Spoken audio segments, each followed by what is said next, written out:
Thank you very much. It seems like it about that time. I am Masakuni Tanimoto, Secretary General of the Global Peace Building Association of Japan and the Kyoto Peace Building Center.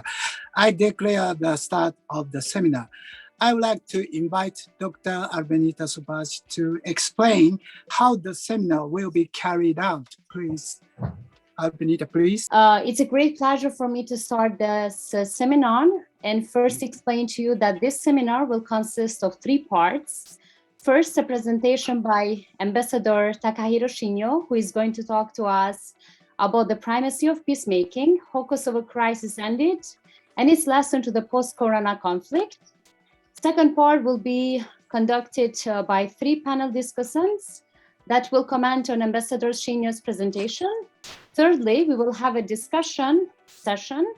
Okay, now I'm pleased to request Professor Ambassador Takahiro Shinyo, former ambassador to the United Nations and the Federal Republic of Germany, to make his presentation in 20 minutes. Ambassador Shinyo, thank you very much for being with us today. It's a great honor, and we are very much looking forward to your presentation. Well, thank you very much, Ms. Sopai. I'm very pleased to be here and talk about my experience with regard to the Kosovo. But let me introduce myself. That I was, in those days, I was possibly in Germany. I was then the minister of the embassy, and I was in charge of the political affairs. And exactly at that time, the Kosovo crisis occurred. And Japan is a member of the G7, and this is for the first time that the Kosovo crisis was dealt within the framework of the G7 process.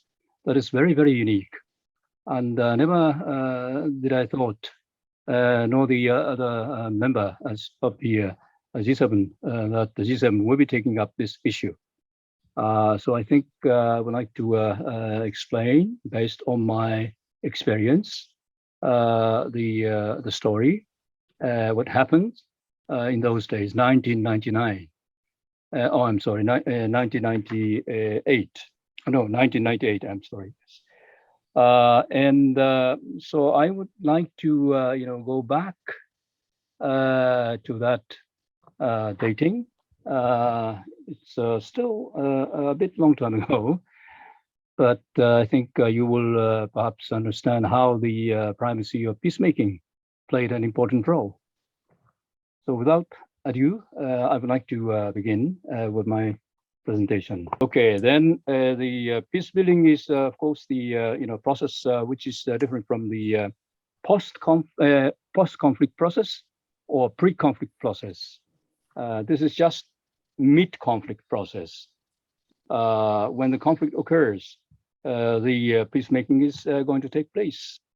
So this is something very the urgently needed process that should be implemented by the parties concerned. And collective measures of Chapter 6 and Chapter 8 dealing with the regional organizations.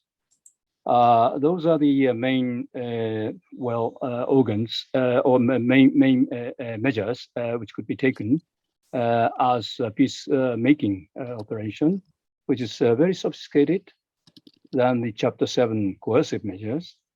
And of course, it needs diplomatic skills and wisdom.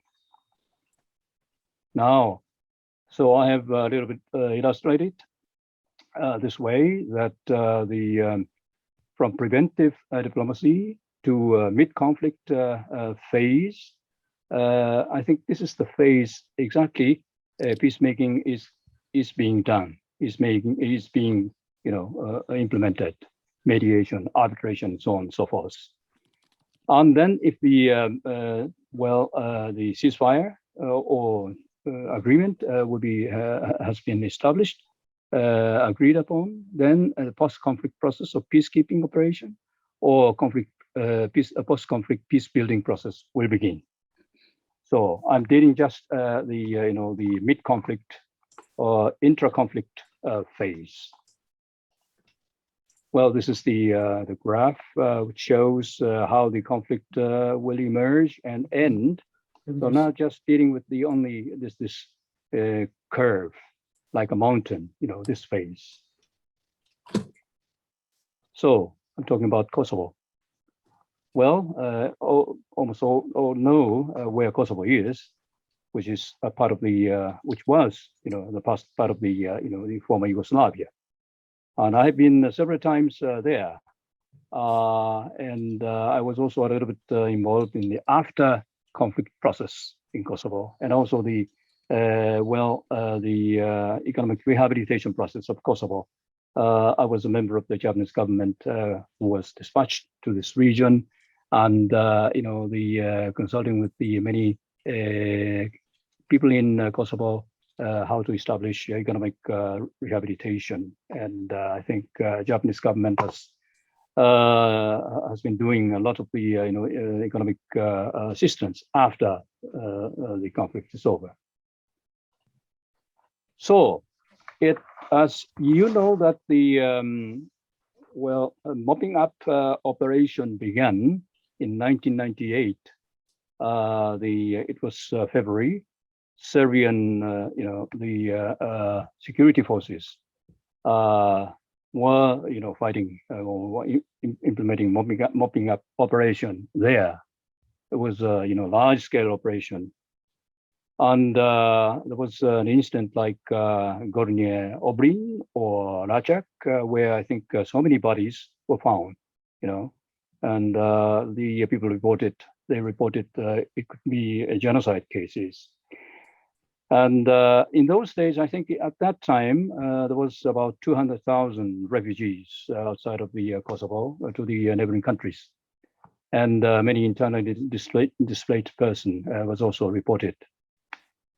And I think during that period, there was a group which is called contact group, consisting of 6 countries. America, US, Russia, UK, France, Germany, and Italy. They also tried to, make a conciliation process between Serbia and Kosovo. And, this contact group also was convened in Rambouillet in France, but I think there was no agreement at all. And then the NATO strikes began. It was March, on the 24th of March, it started airstrikes against former Yugoslav Republic of Yugoslavia. And I think there was no possibility for the reaching an agreement between the two sides, Serbia and Kosovo, and the United Nations Security Council didn't function because Russia in those days were not so much happy about the bringing this issue to the attention of the Security Council. So neither Security Council nor contact group functioned, and there was no hope. But during that time, I think it was Russia. It was Russia who was thinking of using a G8 process. In those days, Soviet Union, Russia was a member of the G8.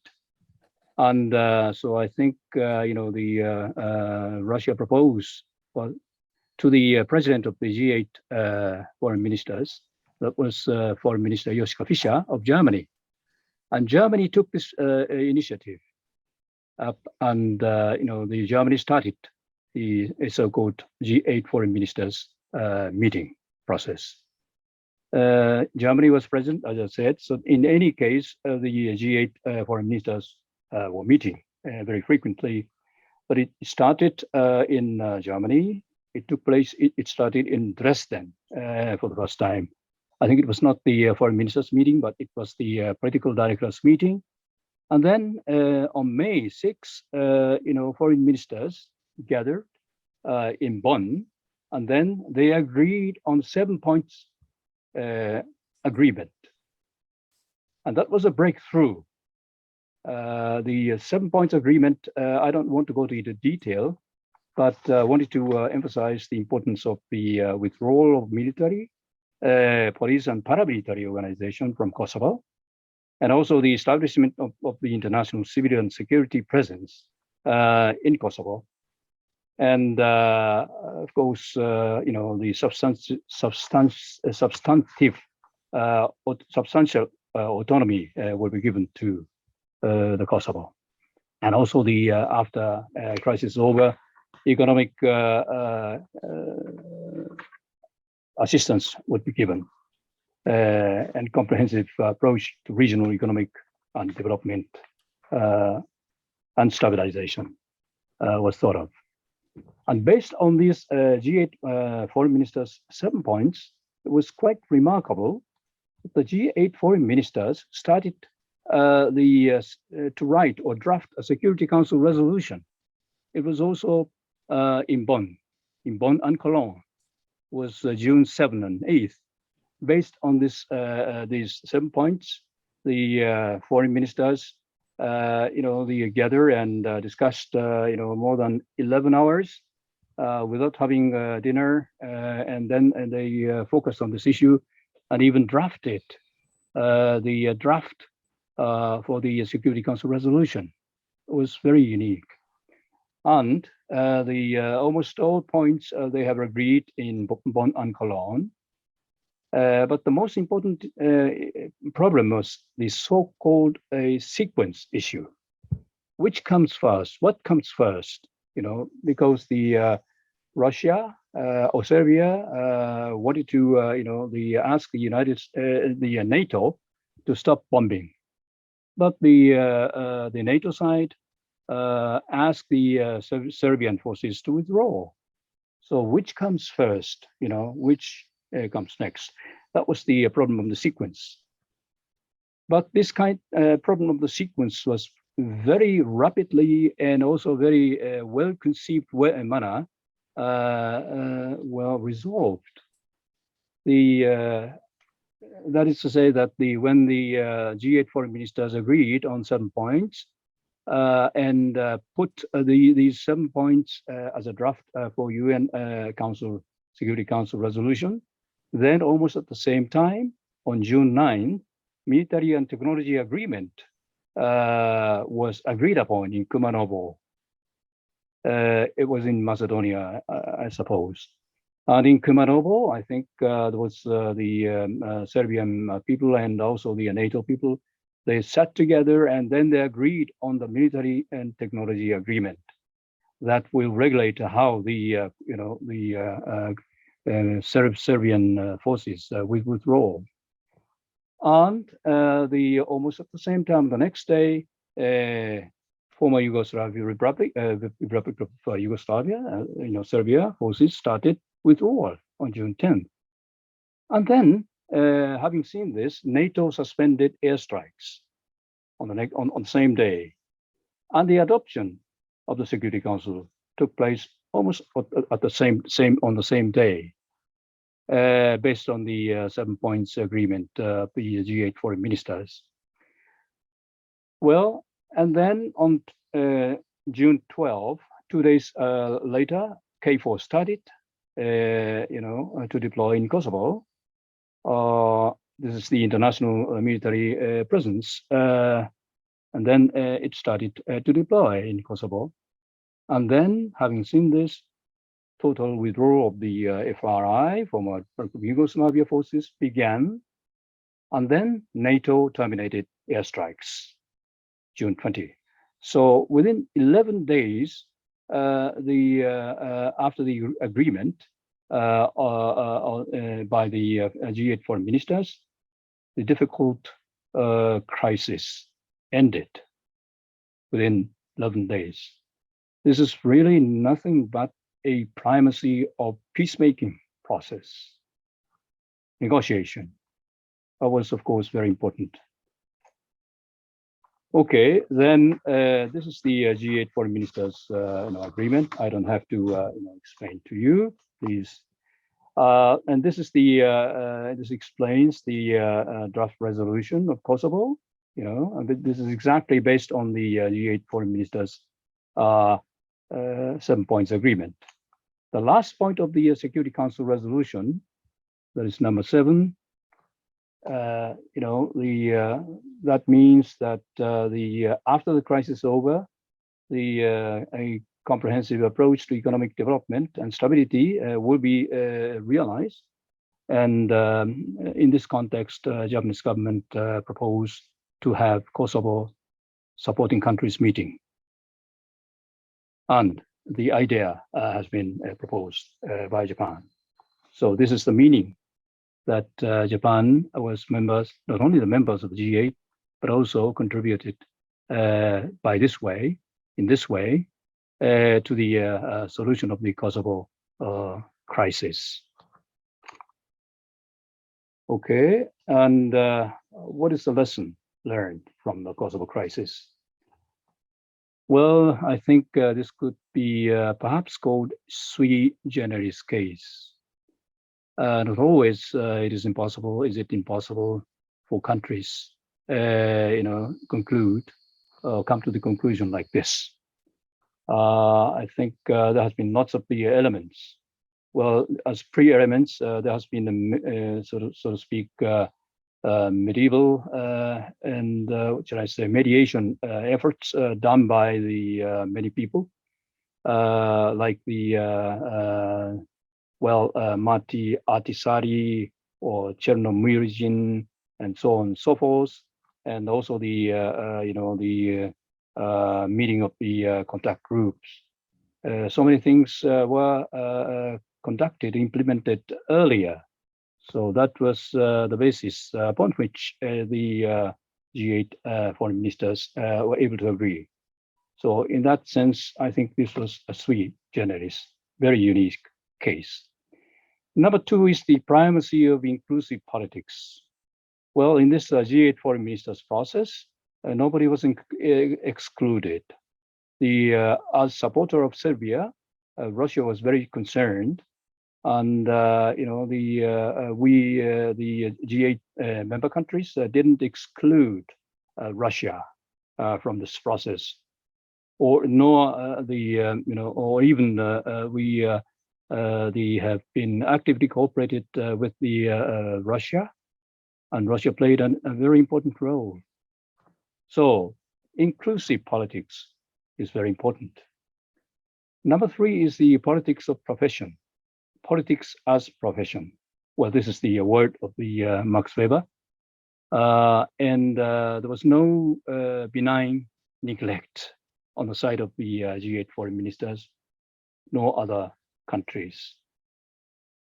And the mediation by Finnish President Matti Ahtisaari and Russian Special Envoy Chernomyrdin were also effective in implementing the G8 foreign ministers agreement, in the sense that they tried to convince Mr. Milosevic to accept this proposal. So politics as profession. Those foreign ministers, those politicians acted as professionals.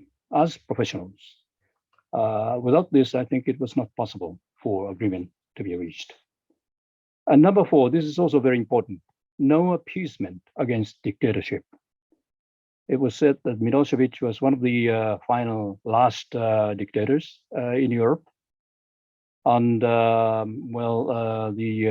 have the humanity has learned lessons that appeasement should not be done against the dictatorship. That was a lesson that the humanity has learned from the Second World War against Hitler. And this time, I think no appeasement was made against Mr. Milosevic. So it is important for us to remember this number 4 lesson as one of the important lessons. Well, I think the Kosovo crisis was a typical crisis that human rights was severely damaged, and it's a gross violation of human rights.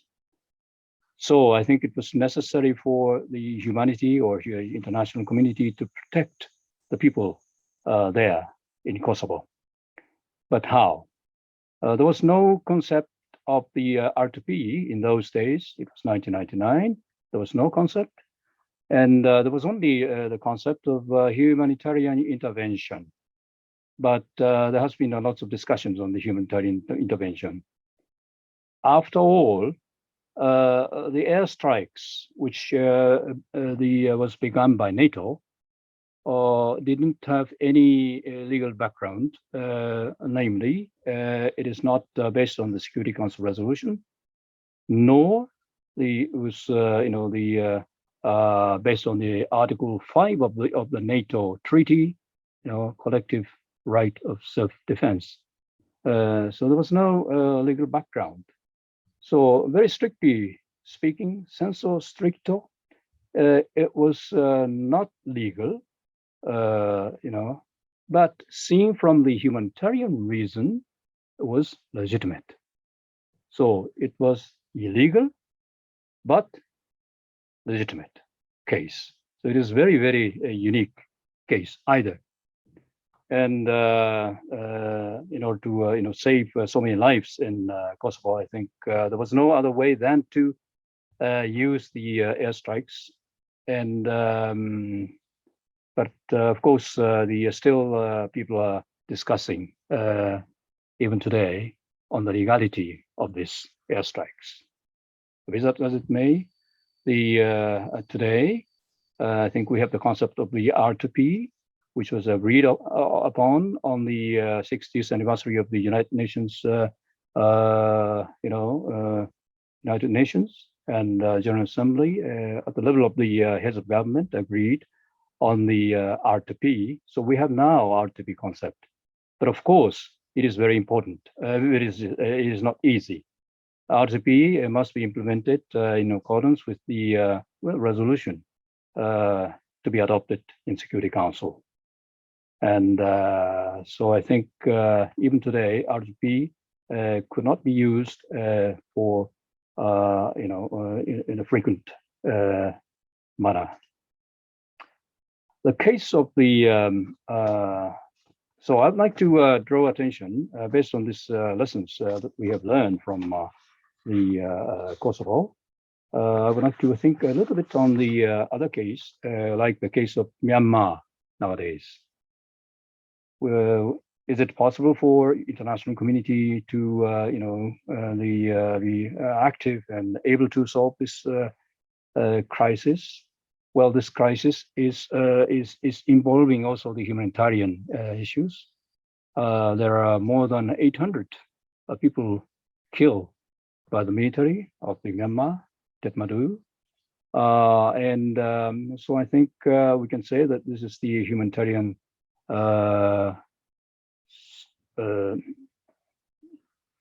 sufferings and gross violation of human rights. Would it be possible for the international community to use the possibility of the R2P? But nobody embarks on this today and at this time.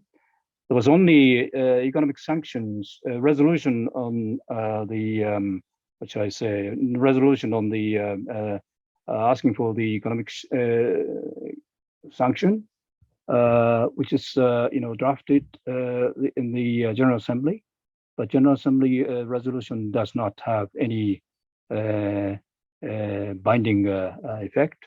So that there was only a call for the member countries not to export weapons to the to Myanmar, and there was no discussions in the United Nations Security Council. And so I think for a moment it seems to be that there is no way out for the Myanmar crisis. When the Security Council does not function, then what can we do?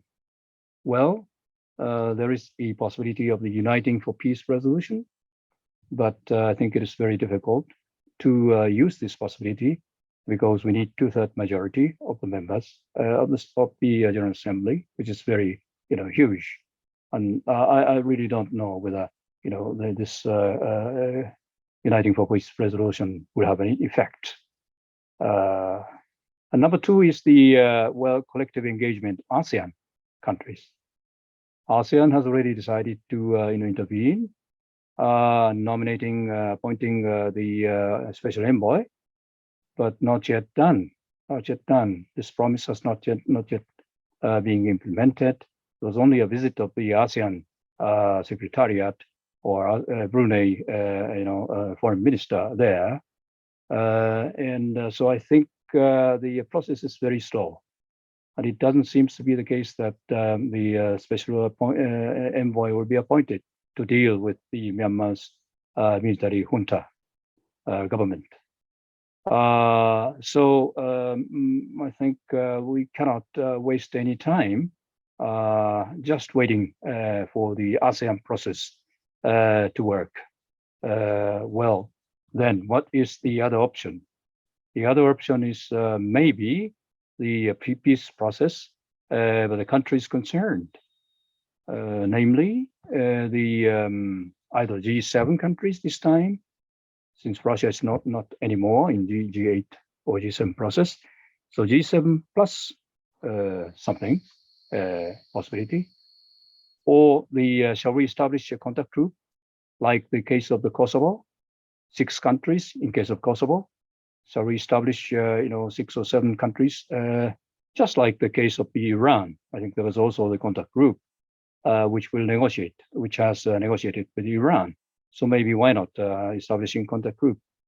Or maybe I think the possibility is to establish peace conference, like the case of the Afghanistan.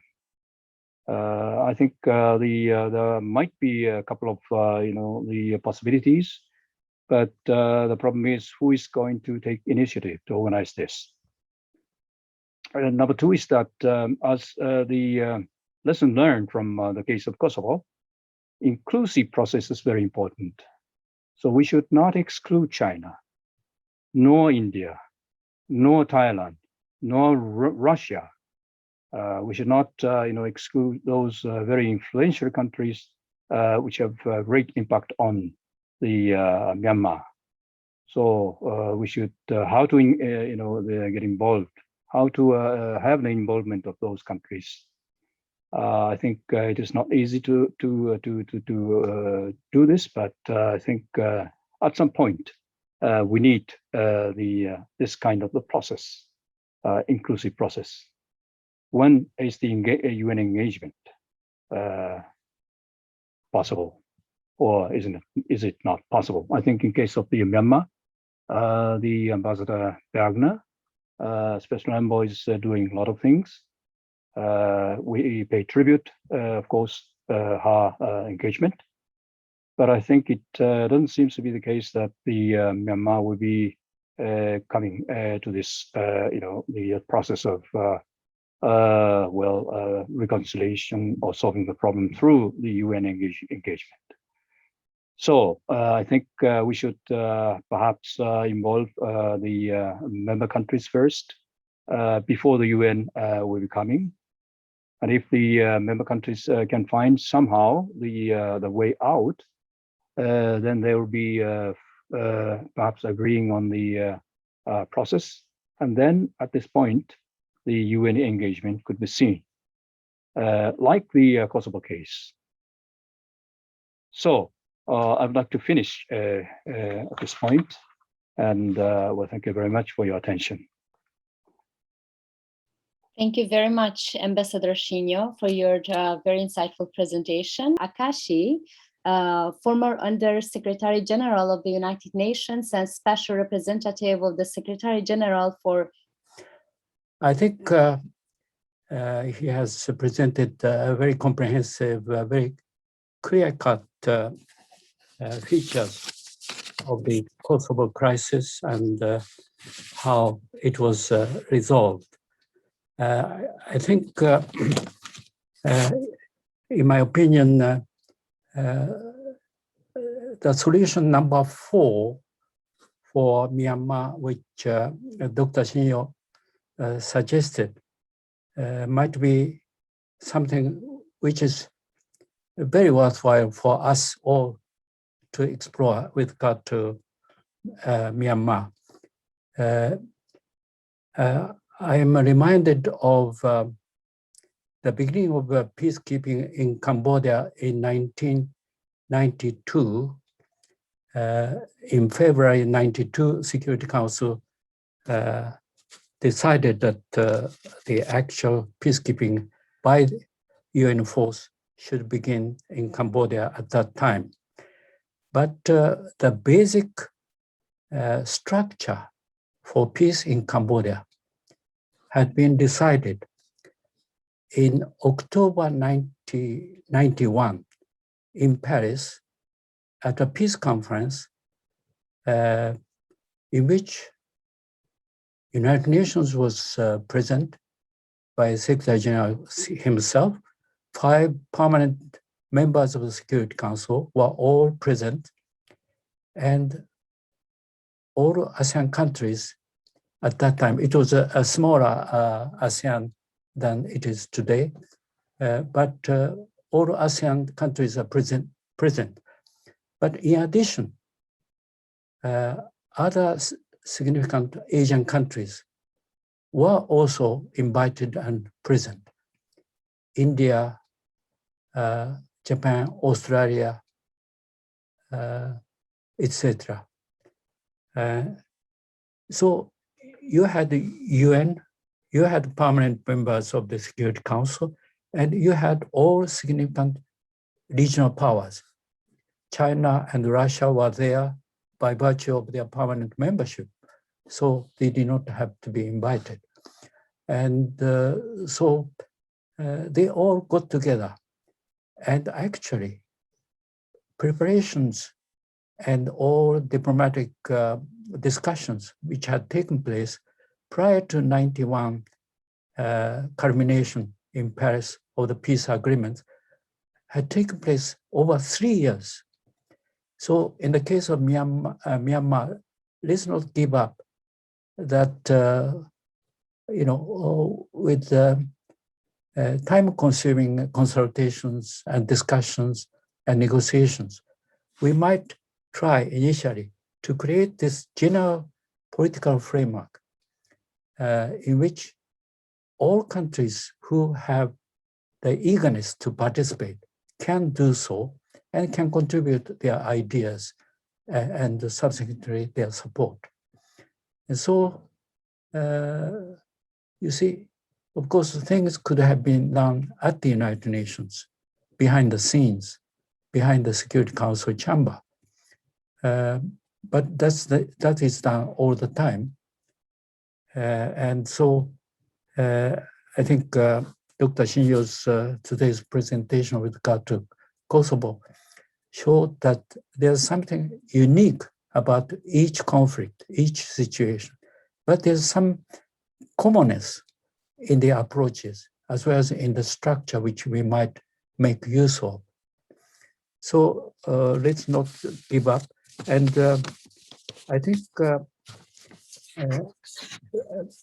to prepare myself for today's discussion, I was given several articles written by Japanese scholars on Yugoslav conflict, including Kosovo, and what are the questions which they raise with regard to our thought about peace building in the world. And I was fascinated to read one article by Sadataka Mamoru, which was a rather critical piece about the process adopted with regard to Kosovo peace. He starts with the rather poor, unsatisfactory outcome of both air action by NATO as well as the negotiating process, which still leaves Kosovo government are unhappy, as well as government of Serbia still very dissatisfied. So although Ahtisaari of Finland is still struggling to find a solution acceptable to both sides for Kosovo, but he seemed to not to have the confidence of Serbian government for one. And without Serbia, you cannot expect stable peace in that part of the world. So this article by Sadakaku, Professor Sadakaku, suggests that in the case of Kosovo, actually international community has so far not been totally successful. So there was some shortcomings in the approaches adopted. And so I have to, not completely, but I have to partially agree with Professor Sadataka that what was done with regard to Kosovo was done mostly by the attempt by the United States to find some solution which is uniquely suitable for Kosovo. But US, of course, had full use of NATO and its air power.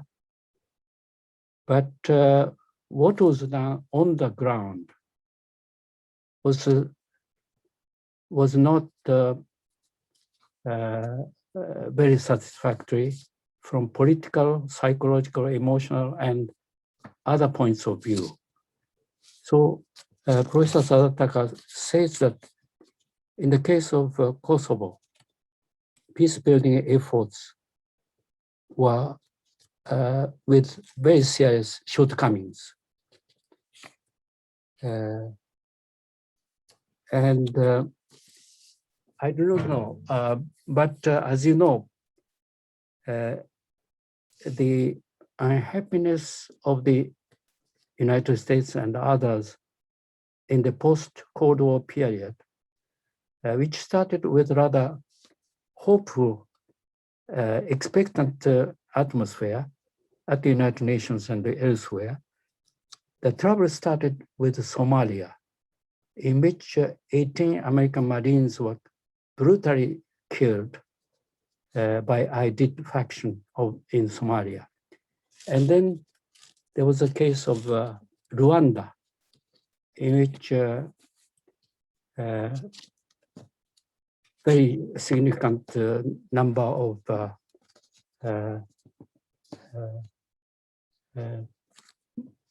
minority race, the Hutus and the Tutsis. Tutsis were killed by Tutsis. And as you know, UN had a very small presence of 200 to 300 peacekeepers who hardly could do anything about genocide taking place in Rwanda. And the United States in the Security Council on that case was very hesitant to do anything about Rwanda. And the US delegate refused to call Rwanda tragedy the case of genocide, because if you accept the definition of genocide applicable to Rwanda, you are obligated to do something concrete, something significant. But US, for one, refused to call Rwanda a genocide case. And then the third was Yugoslav conflict. And as you know, I myself was very heavily involved as SISG for Yugoslavia. And there was a significant juxtaposition of positions between the United States on the one hand and the powers such as UK, France, Russia, and others who did not agree with the US in the case of Rwanda. And in the case of Yugoslavia, although UK, France, and others sent quite substantial troops as part of UN protection force, US for one refused to participate in that, and it kept saying that let's have substantial air action by NATO. And it was not until 1995 that US invited the parties in Yugoslav conflict to the American air base and completely so reshaped the structure of peace. And so some kind of new setup with about 60,000 troops on the NATO side. Anyway, the warfare came to an end, finally, in Yugoslavia. But the peace which resulted after that substantial action by NATO was not entirely satisfactory to all parties concerned. So I think we are left with a question. We have a Security Council and all other structures, NATO as a military alliance based on Article 51 of the UN Charter. But all these alternatives have some shortcomings. And United States as a superpower tries to find its own solution, whether others will come along with United States or not. So I do not know. We have to still search for what might be suitable for as many cases as possible, but at least for serious conflicts like Kosovo, like Myanmar. So a combination of more general type of solution applicable to as many countries as possible participating, and satisfying with a condition of large powers also participating and cooperating with it. So I think it's very useful for us to study all these cases, and we might take some useful lessons. But we have to combine sort of a special kind of a combination of factors which would be useful for Myanmar or for Kosovo. And some examples are quite helpful. Other examples are perhaps less useful. But with the changing also powers of large countries like the United States and China and Russia. But Russia is a very significant military power, especially with regard to nuclear weapons. But otherwise, it is not on a par with either United States or with China anymore, I think. And the countries which follow these countries, like Germany, Japan, and others can do some things, but they have to be joined by others also.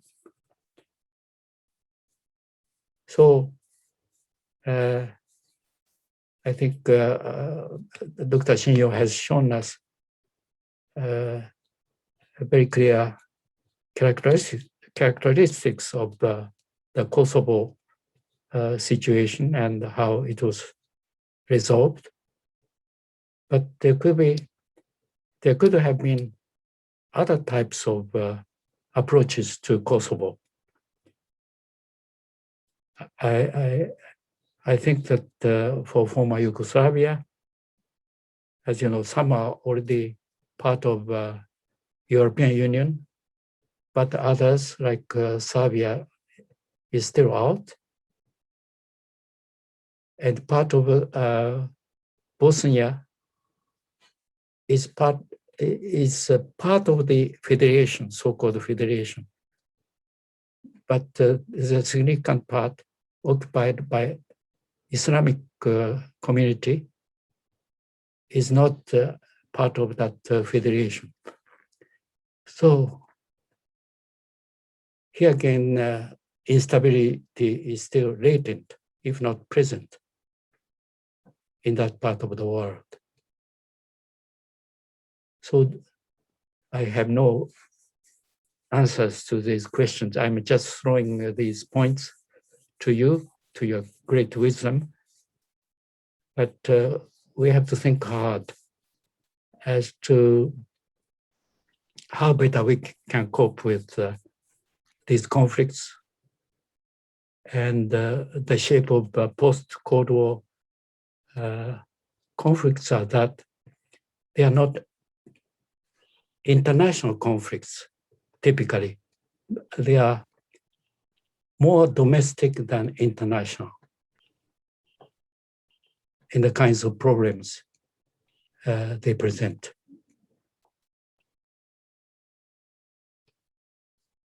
But I think UN has a great job as compared to its predecessor, League of Nations. League lasted only 20 years, and League was quite useful for resolving some regional conflicts in Europe, but not major conflicts like Italy's invasion in Ethiopia or Japan's invasion into China.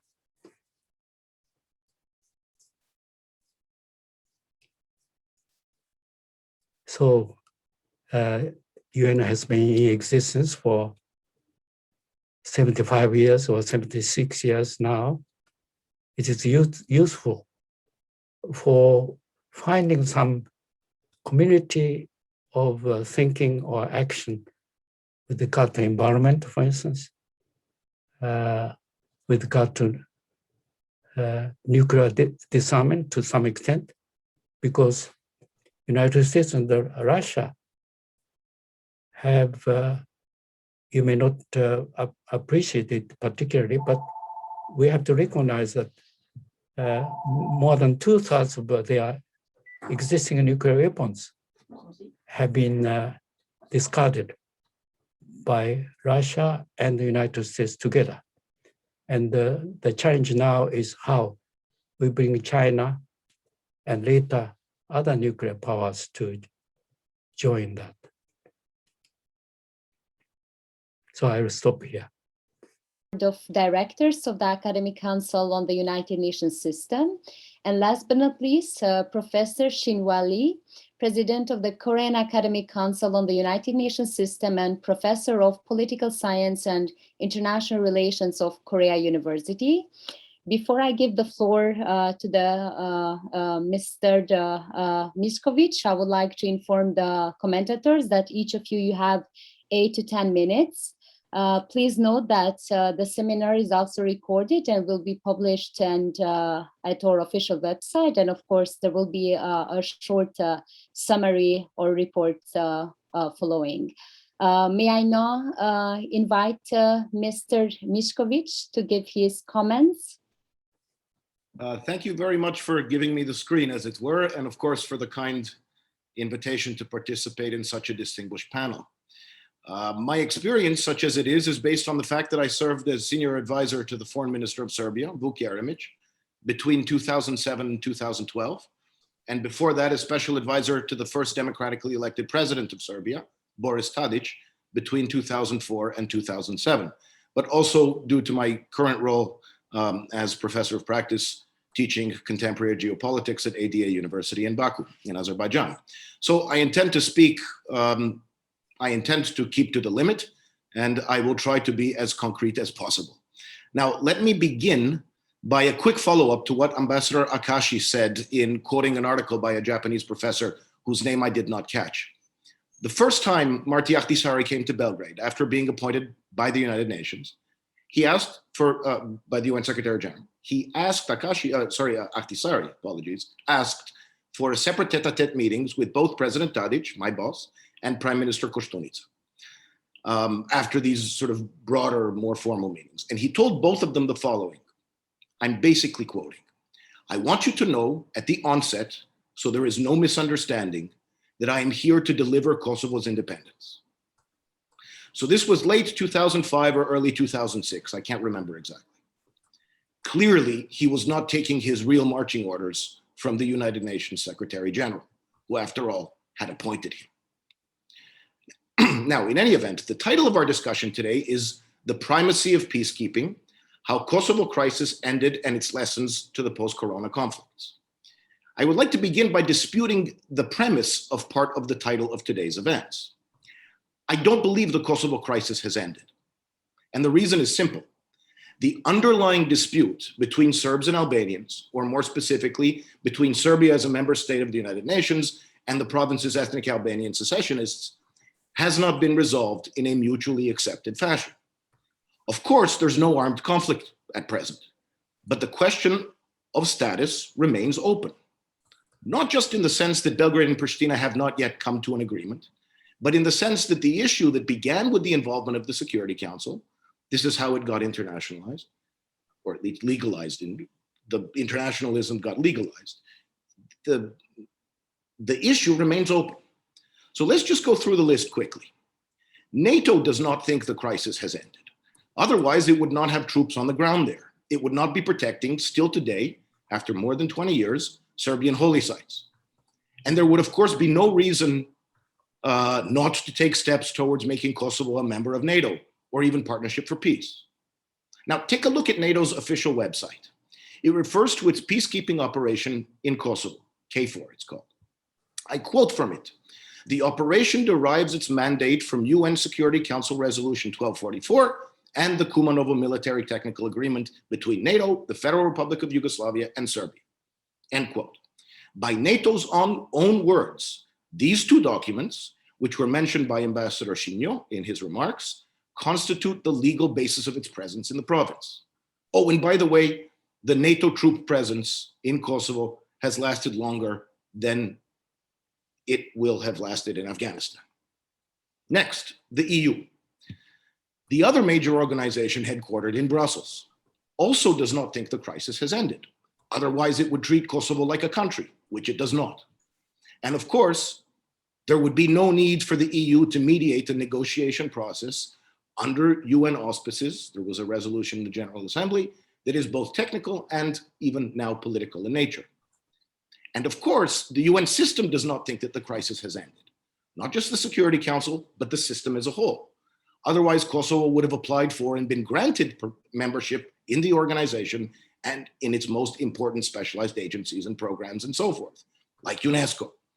And Kosovo is neither a party to the Paris Climate Accords, it's not a member of the UNFCCC, and it's not a participant in perhaps the most important multilateral process in the history of the world, the UN 2030 Agenda for Sustainable Development.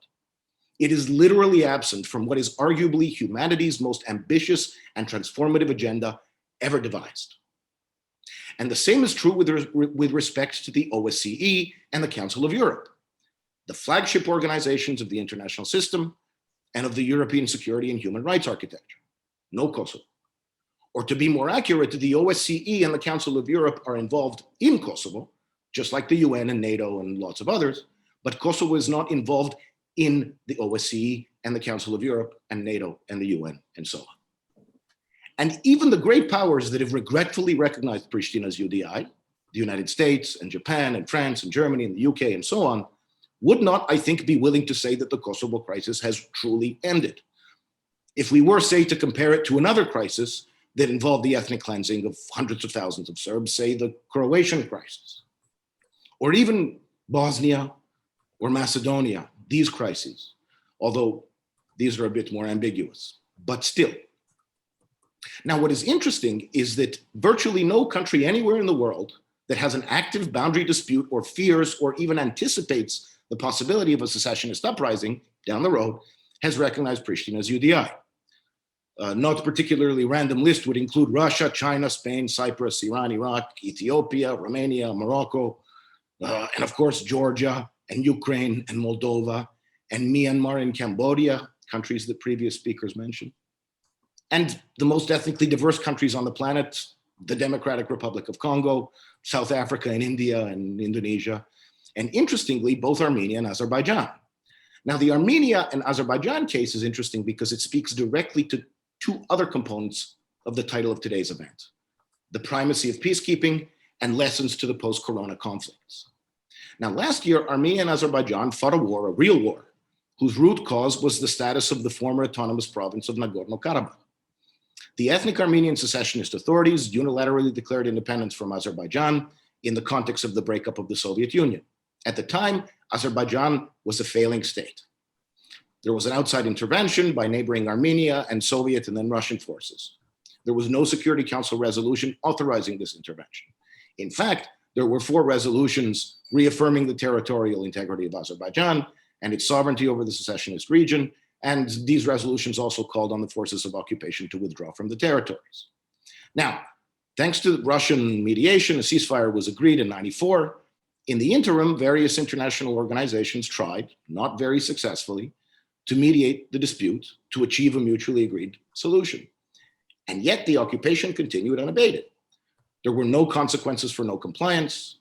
And nearly 30 years later, Azerbaijan, through a combination of diplomatic and military engagement, liberated its occupied territory and gave consent to the deployment of Russian peacekeepers in a small part of these liberated areas. There was no Security Council resolution that confirmed this. Nevertheless, Azerbaijan, a party to dispute, was the primary peacemaker. President Aliyev of Azerbaijan likes to say that Azerbaijan fulfilled the Security Council resolutions by itself. And so was Russia, by the way. Russia was also a peacemaker, the only outside power that played an active role. No other power and no international organization, including the Caucasus version of the Kosovo Contact Group that was mentioned earlier.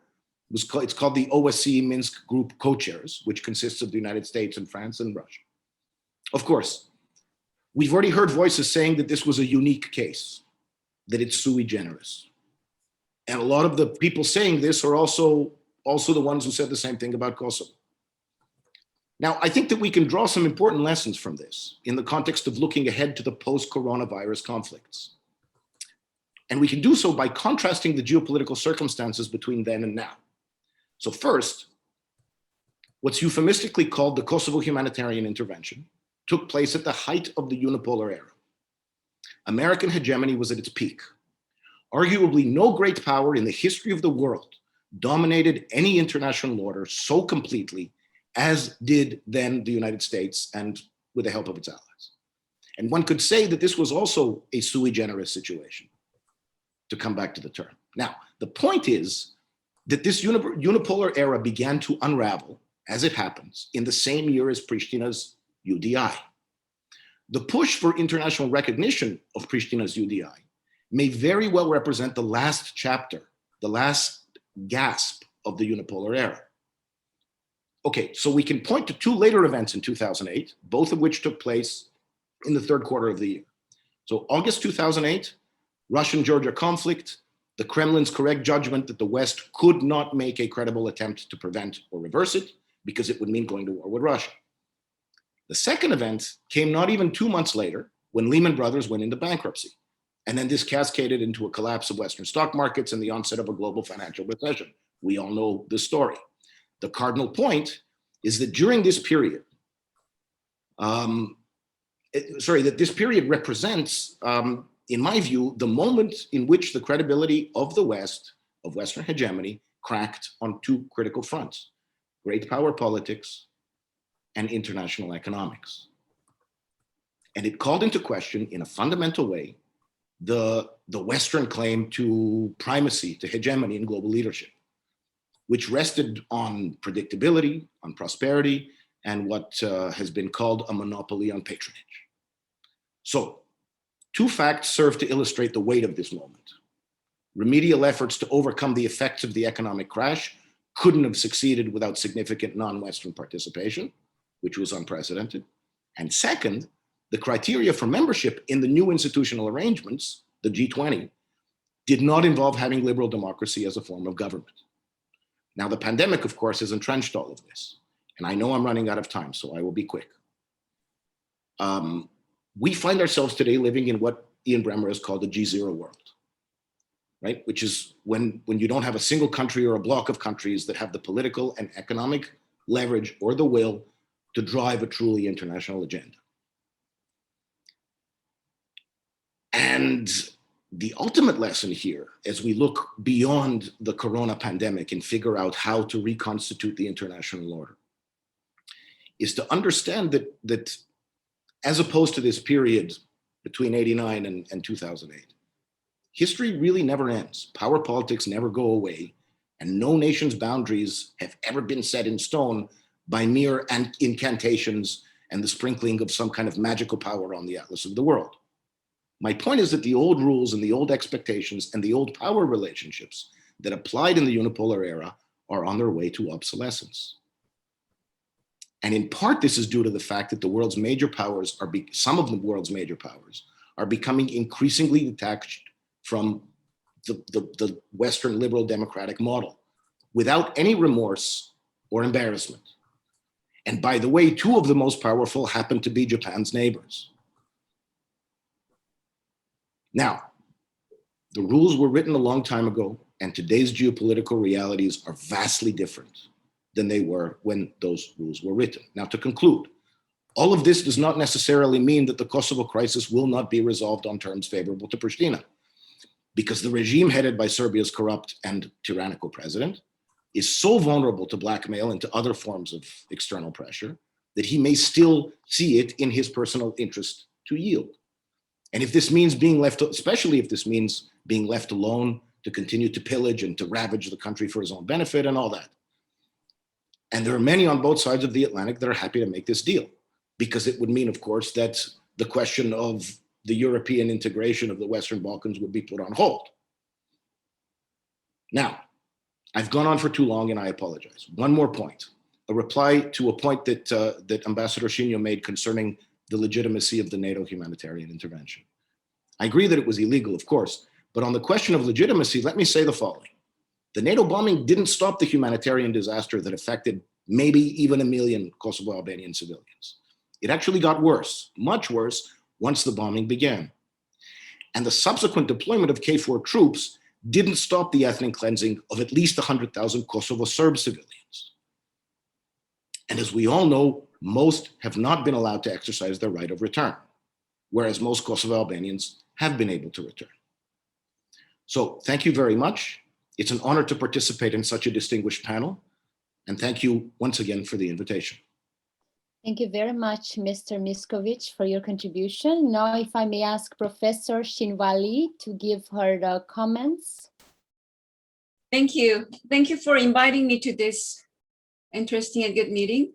And I'm especially happy to see Hasegawa-san and Akashi-san in so good health after a long time. And I hope there will be another meeting to hear about Akashi's excellent service to the UN, his UN mission in Cambodia and former Yugoslavia. I have 3 points after hearing from Ambassador Shinyo. Although I didn't get a chance to read your PPT file, but I look forward to carefully reading it after this meeting. Ambassador Shinyo, thank you for your comments and introduction to UN peacekeeping activity in Kosovo in details, which was very helpful and informative and insightful.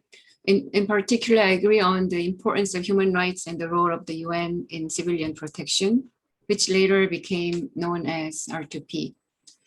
And Akashi-san also spoke briefly about why the PKO in Somalia and Rwanda and elsewhere failed.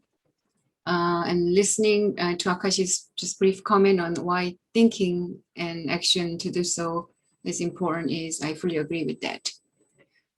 And having heard from you both, I thought the 4 areas of UN peace operation, I'm talking peacemaking, peacekeeping, and post-conflict peace building and peace enforcement of the United Nations should be closely linked. So here I have one question first. Your meeting is titled as the Primacy of Peacemaking, how Kosovo crisis ended and its lesson to the post-COVID conflict, right? But I'm still a bit unclear whether the meeting is focusing on peacemaking out of those 4 areas of peace operation, or you are now talking about all aspects of peace operations, but you're just still naming it peacemaking. Because while I hear most about it on peacekeeping today, I know Japan has been successfully contributing to peace building mission of the United Nations. And I often got invited to the Japanese organized meeting on peace building. So this one was about primacy of peacemaking. And so it was very intriguing by title, but still what I heard today is about mostly on peacekeeping. So I was wondering whether you have some grand plan or scheme on highlighting for primacy of peacemaking, or you're talking about peacemaking as part of peacekeeping. So that was my kind of question and comments. Speaking of Kosovo, I just want to briefly remind you that Kosovo UNMIK Commission established in June 1999, as the ambassador senior briefly also mentioned as well, it was about to provide an interim administration for Kosovo, right? So to provide people of Kosovo substantial autonomy. So as far as I remember, following the declaration of independence by the Kosovo authorities in 2008, the mission's focus has been kind of changed or modified to promote, quote unquote, security, stability, and respect for human rights in Kosovo. So taking the lesson from the UN's mistake and frustration of peacekeeping mission of the 1990s, as we all know, the Brahimi report called for, I quote, clear, credible, and achievable mandates, and recommends that before the Security Council agrees to implement a ceasefire or peace accord, the agreement needs to meet certain threshold conditions, such as consistency with international human rights standards and feasibility of specified tasks and timelines, unquote. So here, I think more important thing is very tight linkage between UN mandate and mission and capability, where I do believe those 4 areas of UN peace operation, again, peacemaking, keeping, building, and enforcement are very important at the same time. So one clear lesson from both what Ambassador Shinyo also mentioned about NATO, right? So both NATO as a regional organization and the UN experience in Kosovo, and probably that is applicable to Bosnia as well. Those clear lesson is that the concept of robust peacekeeping should be extended to civilian sectors so as to establish early authority and trust of the mission. This cannot be done by military forces alone, of course, because the UN needs to use all available authority and capacity within its UN mandates to increase its efficiency and effectiveness, and ultimately to demonstrate a clearer sense of purpose and a greater unity of efforts to local civilian people and local officials together. Only by that, I think it's going to be relatively less difficult to achieve cooperation and support and ultimately successful the peacekeeping mission. So that's my comment. The second is technological innovation that I haven't heard from this meeting. I think that's getting more and more important in peacekeeping arena. Technological innovation through digitalization provides an opportunity to increase the efficiency of UN peacekeeping operation. As we all know, it's not only UN peacekeeping operation alone, but establish so-called sustainable peace. That is the mandate for peace building, I believe. But at the same time, it carries significant risk factors that could destabilize the security environment and threaten peace activity themselves.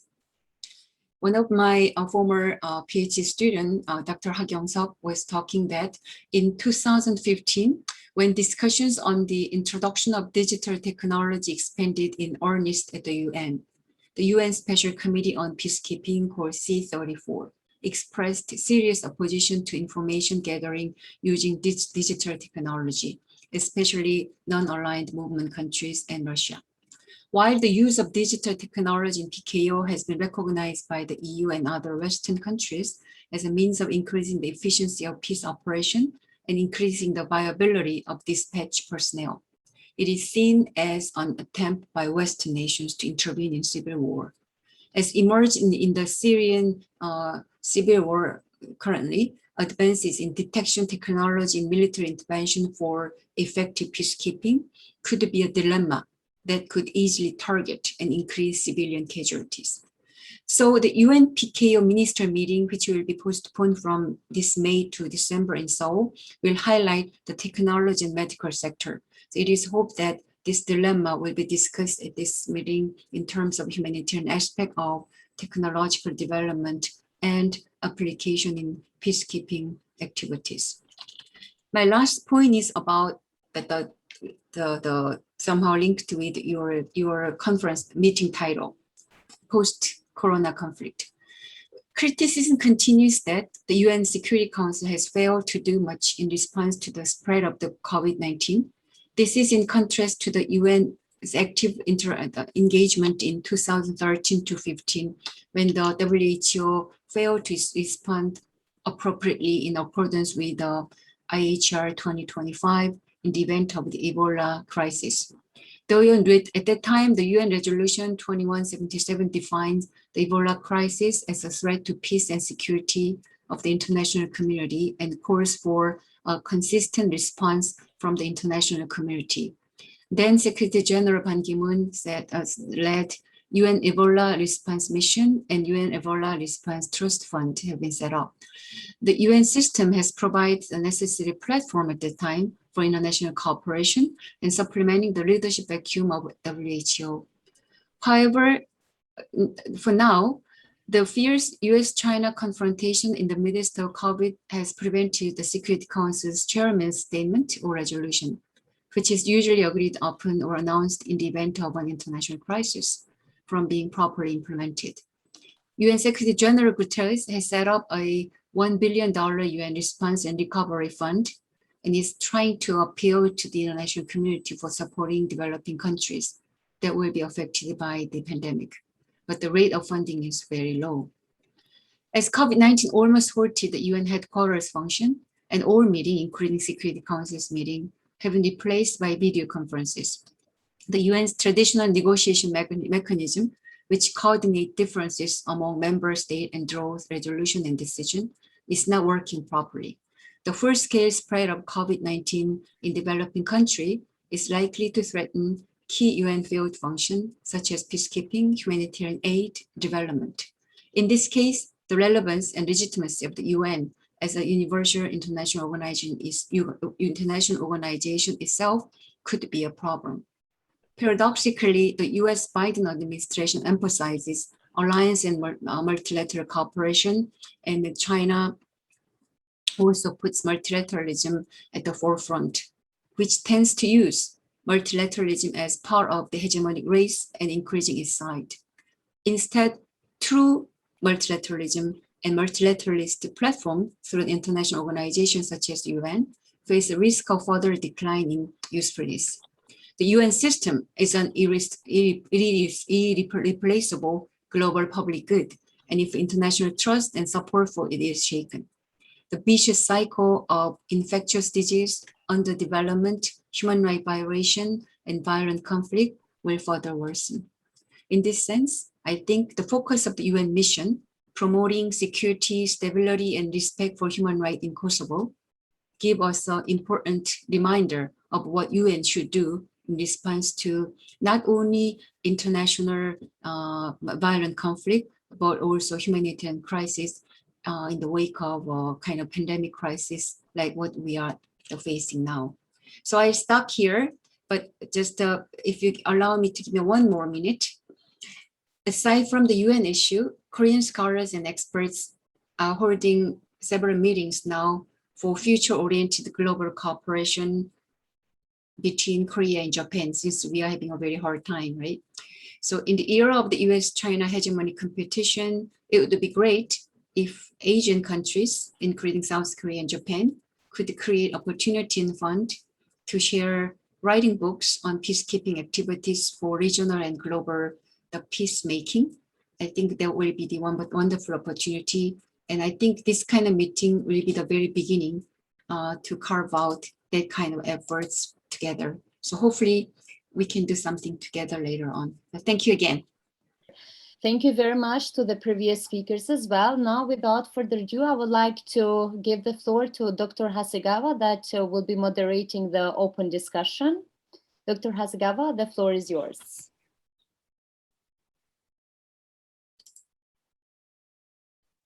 Okay, thank you very much, Arbenita. Mr. Shinyo, could you just pick up 1 or 2 points that you like to comment on? Of course, thank you very much for comments from every side. And I would like to say that I'm talking about the peacemaking, not peacekeeping at all. Because, you know, it is my intention to focus on the matter of peacekeeping. Peacekeeping is negotiation. Peacekeeping is reconciliation process and so on. So don't, you know, touch upon the peacekeeping operation in my topic. You know, what I would like to focus was peacemaking process under Chapter 6 of the Charter of the United Nations. So I don't have any answer for the peacekeeping. You know, I have you know, my personal answer, but I don't want to speak because limits of the time. What I want to say is that in those days, at the time of the you know, the crisis, namely the humanitarian crisis in those days, 1998, 1999, you know, how this humanitarian crisis ended was my topic. So, well, the question to the Mr. Miskovich, well, thank you very much for your many points that you raised. Some points are very pertinent, some I don't know. But anyway, you know, I wanted to stress the importance how the humanitarian crisis ended through peacemaking process. I think in those days, United Security Council was not able to solve this question at all, nor the other, you know, framework of, you know, contact group. It was not possible either. It was only possible for G8, including Russia, to solve this question. So I think it was, in that sense, very unique process.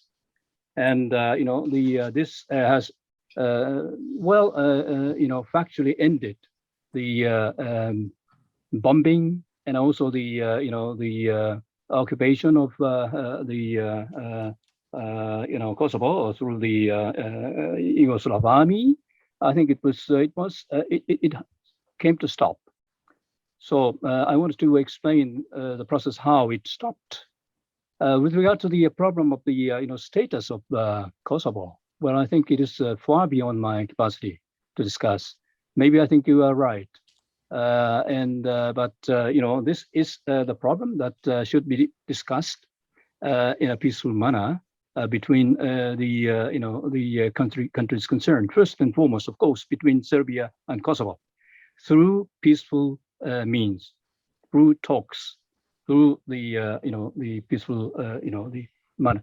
So I think this is something that should be discussed and solved sometime in the future through without using military, once again, either from the Serbian side nor from the NATO side. You have a very good chance to talk in a peaceful manner, peaceful condition on this issue.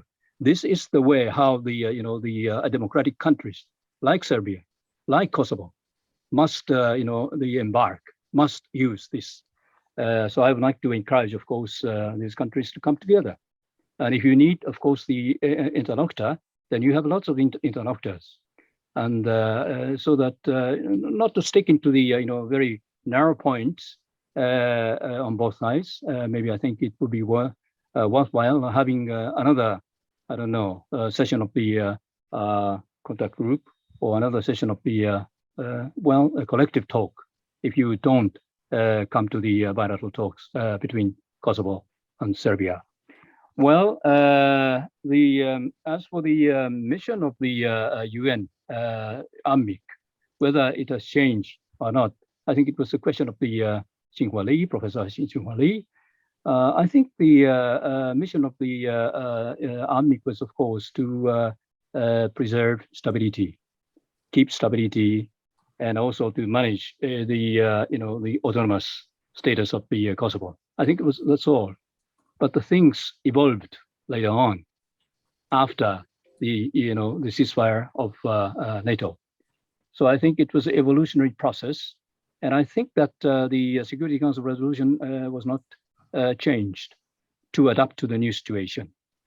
So I think it was de facto evolving process made by the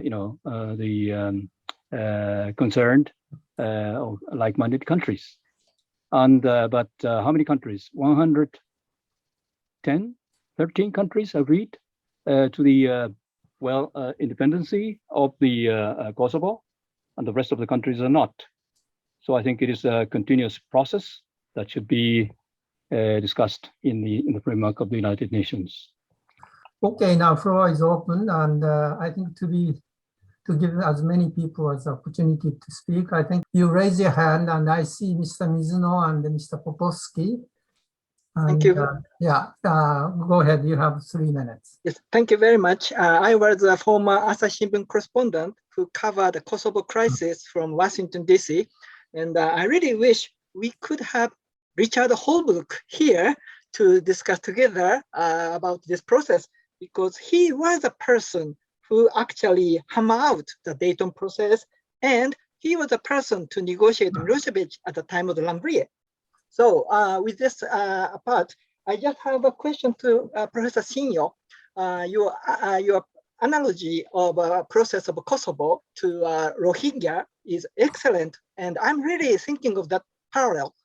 So my question is, I think there's the Rohingya refugees humanitarian crisis against, there are also like a KLA, they're the Arakan forces.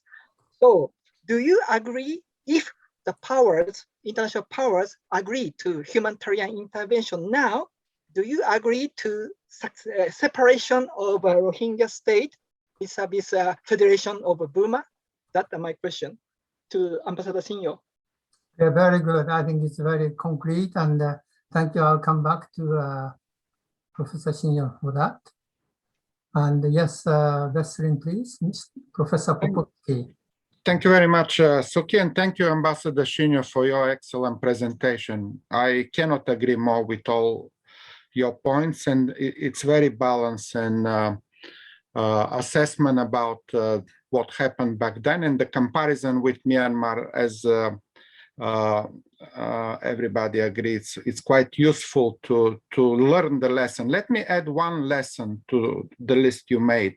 And I think also after Kosovo, the international community and maybe the academic community also started thinking about the veto and whether there should be some restriction on the veto, particularly in situations of mass atrocity. So if we can see, you mentioned responsibility to protect as one outcome out of Kosovo. There was also inquiry commissioned by United Nations led by Professor Richard Falk, which actually ended by introducing this formula illegal but legitimate, which was exactly one of the first time we consider legality and legitimacy not as exactly the same.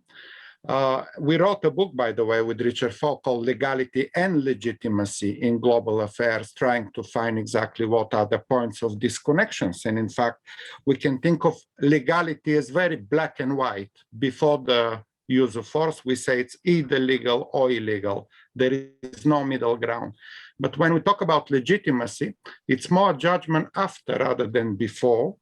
It can build up and it can build down. And also, it's more for the people rather than for the lawyers to say, in other words, whether the process was legitimate or not. So finally, I think you made very good point about inclusiveness, how important it is to have Russia and China in the negotiations. And I think for Myanmar currently, for China, it's very crucial. For ASEAN, it's very crucial. And somehow Kosovo gives us that lesson. Russia, you mentioned Chernomydrin, and the ambassador in Moscow at the time was brother of Milosevic. Between them, there was very regular dialogue. My question is, I think the Russian diplomacy, rather than the NATO bombing, was very instrumental in the time to put pressure on Milosevic to withdraw. I think it's not the Serbian, I spoke to Serbian military, they said, we didn't suffer much losses out of 70 days of bombing. It was not the military of NATO rather than the Russian diplomacy that did the work for Milosevic to withdraw, which we don't see in Syria, which we don't see in Myanmar. So when we say Russia doesn't cooperate on Syria and China doesn't cooperate with Myanmar, we should say that. We should simply not say Security Council fail, because we need to name who in the permanent membership did fail. Russia failed in Syria, China failed in Myanmar. We should name that rather than simply saying Security Council doesn't work. Thank you. Thank you very much. Mr. Damian Miskovich, could you comment only one part of what Professor Popovsky is saying? That is, it's very, very important. Was it the Russian persuasion rather than NATO bombing that stopped the former Yugoslavian troops to withdraw? I think that that it was both. Certainly, Russian diplomacy played an important role. There's no doubt about that. But the humanitarian cost, the financial cost to the infrastructure of Serbia was in the billions. We're still not even close to having recovered from that. So I think it's not. So yeah, sure. Not a lot of Serbian tanks were taken out by NATO bombing. I mean, fine. Before, so you have only 2 minutes left. If you want to say anything. Fine. So I will just be very quick on this with respect to Myanmar and to what Professor Popovsky was saying about how, calling out Russia or China. That's fine. I mean, there's nothing, you want to do that, that's okay. But none of that takes away from the fact that the power relationships between the great powers and even the major powers is fundamentally different today from what it was back in the day, back in the sort of the Halcyon, the glorious days of unipolarity and all that. And it's fundamentally important to understand that in order to think seriously and concretely about what is and what isn't possible.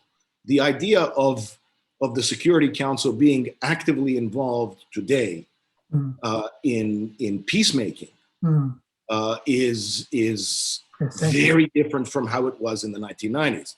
But if I may, just to come back to something that Ambassador Chinho said, with all due respect, the humanitarian crisis has not ended in Kosovo. You still have more than 100,000 Kosovo Serb IDPs, and they haven't been allowed to exercise their right of return. And that's on the responsibility for this has to do with two parties: the internationals who championed humanitarian intervention, and of course the authorities in Pristina. The enabling environment, more than 20 years after the humanitarian intervention, as it was called, has not produced circumstances in which people can return to their homes. And on that criteria, it was an abject failure. It continues to be an abject failure. This is simply a fact. It doesn't mean that the whole thing was a failure. Of course not. The Milosevic regime was an evil regime, but it should not be celebrated as a success, because it is not. Can you comment on Mizuno-san's question? Yes, of course. I would be rather short, but I think R2P does not necessarily involve the military means. R2P does also political measures, and so I think in case of the Rohingya, I think it is not possible for United States Security Council to agree to come to your agreement, to a resolution, to give mandate to the international international members of the United Nations to use military forces. I think it won't be possible because I think China will be opposing, and Russia will be possibly opposing. So I think it is not realistic to think about the R2P using military forces. But I think I'm quite in agreement that the political R2P should be exercised. That doesn't need any resolution. You can do it at any time because this is the primacy of peacemaking process. So don't always count on the Security Council resolutions. That is only possible. It is only necessary if you make coerce measures. And so as far as the peaceful measures concerned, it's free. Anybody can do it. So I would like to say that the more peaceful R2P should be exercised. And there is no NATO in Asia. Who is going to exercise military operation against Myanmar? Who? That is only, I don't know, one of the G7 countries. So collective engagement of military operation against Myanmar is unthinkable. So what we have to do is to engage in political process by pressure, of course, by using pressures. Pressures must be coming also from Russia, from China, from every corner of the region, including India, Thailand. Those surrounding countries must exercise all the important, pressures. And this is the inclusive process, and that will be working, like the case of the Kosovo. Thank you very much. Actually, because I was learning so much that I thought I'd listen. But my question, I have actually two questions which I thought I might raise if I were to ask. One is this issue that Mr.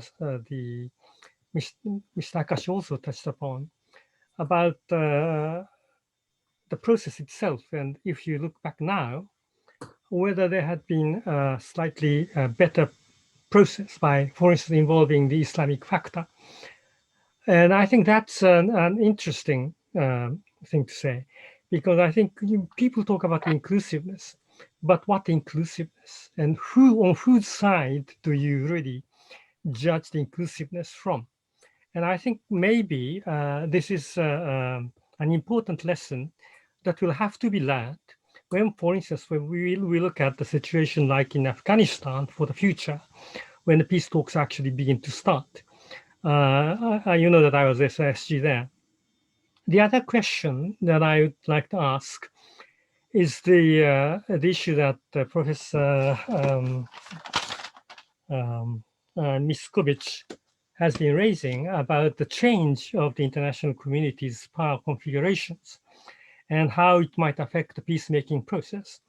You mentioned about shall I say, the receding of the influence of the so-called liberal democracies. But when you talk about the receding of the influence of those leading countries which have taken initiatives in many cases in peacemaking, what do you envisage as a possible replacement or possible sort of scenario which would be more effective? You did not raise mention the possible alternative scenario. And I was just wondering where that was. I mean, those are the two things that I actually wanted to. Okay, yes, Mr. Inoue. Thank you very much. I have a little bit of provocative question to the Shinyo Sensei. That means today's title is really primacy of the politics in the humanitarian crisis. But I was in Kosovo. Actually, I met you in Kosovo, but I was involved in the peacekeeping process, but not at all for the peacemaking. But I little bit learned about the history or background of this. then, as many people mentioned, in case of the Kosovo, NATO strike played a vital role. Then, the peacemaking process, moved. So it's every conflict is different, but generally speaking, do you think can only politics solve the humanitarian, crisis? And if you look at many others, probably only after certain kind of military operations, politics works.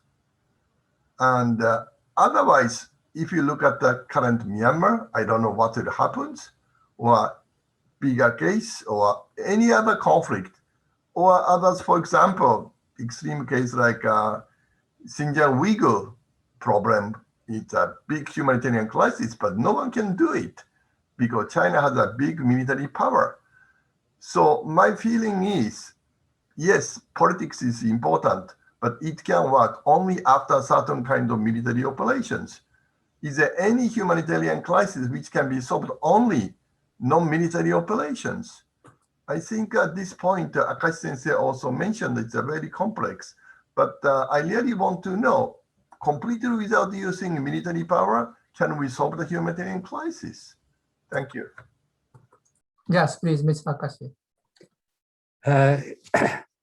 With regard to this last point as to the role of the military in resolving conflicts, I think there's a excessive oversimplification as to the so-called efficacy of military means. I think in some quarters, particularly in America, there was a excessive belief in the efficacy of air power. In the former Yugoslavia, we had ground forces from two powers, namely the French and the British. The French had 6,000 troops in former Yugoslavia, and the British had 4,000, and they were extremely useful. While United States, without agreeing to send troops, they told UN, they kept telling the UN to make use of NATO air power. But in most cases, NATO air power was too big, too powerful for any influence on the situation on the ground. And a few thousand troops, ground troops, would have been much more useful to us to bring real ceasefire in the former Yugoslavia. That was one of the major differences between UN side, including myself and Boutros Ghali, and American side, particularly Mrs. Albright. Albright criticized me very much for speaking against NATO air power, but I did make use of NATO air power purely for self-defensive purposes when our troops were under military attack. And there were about 15 times in which I made use for this tactical use of air power. What I was very careful about is the strategic use of air power, which was much more serious in consequences. And I'm glad that for instance, with the good help and the cooperation of NATO,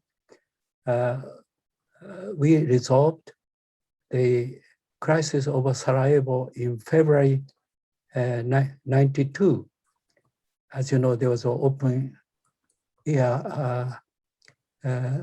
murder of in Sarajevo, and I had the full cooperation of NATO's Southern Command, whose commander-in-chief was an American admiral who had extremely good understanding of the limit of Air Force. And so UN side and NATO side were in full agreement as to what extent we can rely on air power and where we should stop. Thank you. Yes, then Professor Shinyo. Well, thank you very much for the question coming from Mr. Inoue. I think, to use or not to use the military force to stop the humanitarian crisis, I think this is really a dilemma. And so I think, we will be very much, so to speak, politically united in one front if you would like to stop this without using the military force. I think the willingness to cope with is very much necessary. In case of the Kosovo, I think even Mr. Yeltsin in those days, in that time, and Mr. Ivanov, who was a foreign minister, was very much willing to solve the question of the Kosovo crisis. That was very much to be seen. And so I think it moved even the Russia to get involved in this matter to solve this question. Or even, I think, as I said before, that to use the G8 process was proposed by Russian side because there was no other way to get out of the impasse. So I think the political willingness is very much necessary, and also the professionalism as politicians or negotiators. I would like to come back to the point of Mr. Inoue, very short, that there has been, of course, one case, as I know, that the humanitarian degradation, humanitarian crisis ended without any use of the force. That was the ending of the apartheid in South Africa. There was no use of force from the outside. Apartheid ceased after everything has changed in South Africa, after the demise of the Cold War, when country was democratized, then apartheid ceased to exist. So I think it took a long time, of course, but I think we should see this in a long perspective. And there is, of course, a case, and will be also a case in which democracy can solve the question of the humanitarian degradation, humanitarian tragedy. Thank you so much. Thank you very much. Thank you. Thank you very much. I think perhaps time has come to conclude this session. On my part, I would just like to contribute 2 points in terms of what you all said. I think one is relating to the UN peace operations. I think Professor Sinwa Lee, of course, and Professor Shinyo has made very pertinent points. I think if I can add to what Professor Shinyo said, is that I think there is no unitary progression in a singular direction in the UN peace operations. I think Professor Shinyo was very clear in limiting his discussion of what happened as a result of negotiations, G8 plus at 30 and so forth. And that stopped in a way, ended with NATO bombing stop, and as well as a withdrawal of Serbian troops. And I think we take note of what Damian is saying. And here, I think he's right to say that it hasn't solved the problem. But I think the problem is seen by both sides. I think Serbians are as frustrated as the Kosovo side that their objectives or goals are not met. So that will continue the circle of, in a way, conflict. So I think our task is how we can bring to an end this circle of conflict. Second point, I think made by Mr. Akashi and Ambassador Yamamoto, as well as Shinjo Sensei and others, is the overall international architecture and the changing configuration of the power structure that, in fact, determines, among others, the process of bringing to peace any conflict that is taking place. And I think the structure, geopolitical structure surrounding Myanmar is certainly different. And I like to add what Mr. Akashi said as to the R2P and its implication. It was 20 years after the end of the Cold War. In other words, it's 2010 when Gaddafi was killed as a result of bombing.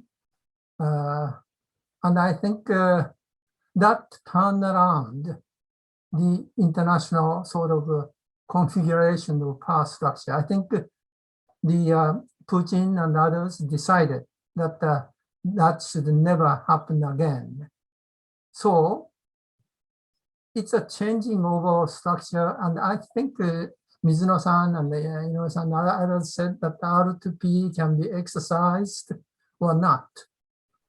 I think it depends on the overall structure. And I'm afraid that, again, if the national defense unity forces in Myanmar try to build up their own military forces and try to challenge Tatmadaw military forces, I think it will end up in a sort of civil war that may last quite a long time, as I think Ambassador Yamamoto was hinting in his presentation. So thank you so much for your eloquent intervention. And I'd like to now finish this conversation or discussion. Thank you. Thank you very much, Dr. Hasegawa. Now, without further ado, I would like to give the floor to Miss Alexandra Babovich, Associate Professor at Osaka University, to announce the incoming events. Miss Babovich, the floor is yours. I am pleased to inform you about the GPAJ's 3 seminars that will take place in the second part of the year. Already on July 7, there is a seminar entitled The Diplomacy of Small States with Mr. Sabri Kichmari as a key note speaker, who is Director General of the Diplomatic Academy of Kosovo.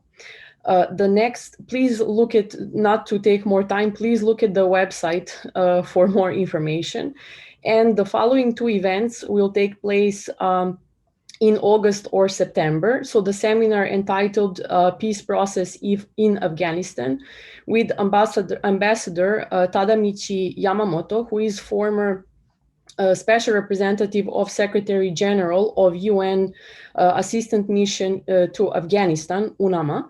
And the third seminar will take place sometime in September or October, entitled Human Security in Post-Corona Era with Professor Toshia Hoshino of Osaka University. So please stay attentive to the exact dates of the 2 last events that I mentioned. Thank you very much.